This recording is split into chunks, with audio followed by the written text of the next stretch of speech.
Hello everyone and welcome to Lesson 8. As always, I hope that you had a wonderful weekend, that you're having a great week, and that you're enjoying our course content so far. Now, this week in our writing lesson, we're going to be covering how to incorporate your quotations. And this can be a little bit tricky because there are different style guides and different ways to do this, but I'm going to go over some of this with you to make sure it's all making sense and to make sure that you know what to do from this point. So, to start off, I want to talk briefly about a checklist that you can kind of use every time you're including a quotation to make sure that you're covering your bases. So, step 1. Does your quote support your thesis? Any quotation that you use needs to serve this purpose. You want to tie it back to your thesis. You want to provide that support for your paper. Don't fall into the trap of using quotes that are funny or that you really love and want to make relevant. You want to make sure that you are actually supporting that thesis. Now, next, is your quote an appropriate length? As a rule of thumb, your quotation should not be longer than 4 lines of text. And this is kind of done to make sure that you're not using too many of someone else's words. You want the vast majority of the words in your paper to be your own. Now, finally, have you given proper credit for the quote? Regardless of what style guide you're using, that could be MLA, APA, Chicago, any of those, regardless of that, you always need to provide some sort of attribution when you're including an external source. We do this to kind of give credit where credit's due and to protect yourself from plagiarism.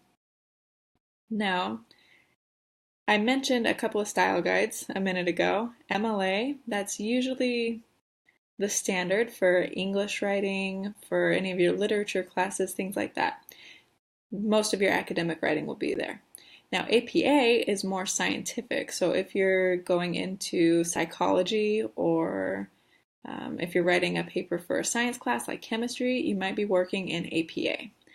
And then Chicago is really for more professional publications like newspapers and books. Like 99% of books for publication use Chicago style. So that's just something helpful to kind of understand what those mean. You'll most likely be working in MLA, and that's what I tend to operate here because it prepares you best for your next course. But there's not officially a style guide that we're using in this course, so just make sure that you're giving credit for anything that you're using from an external source. Now, I know this is all kind of fast, but I am going to include a resource for you. I have here, this is just a snapshot of a little handout worksheet that I have downloaded from the BYU Idaho Writing Center. And this is a help to kind of show you how you can include your quotes in different ways, whether you're bookending or introducing, and just kind of, it shows you different formats that your quotes may appear in, and it's actually quite helpful.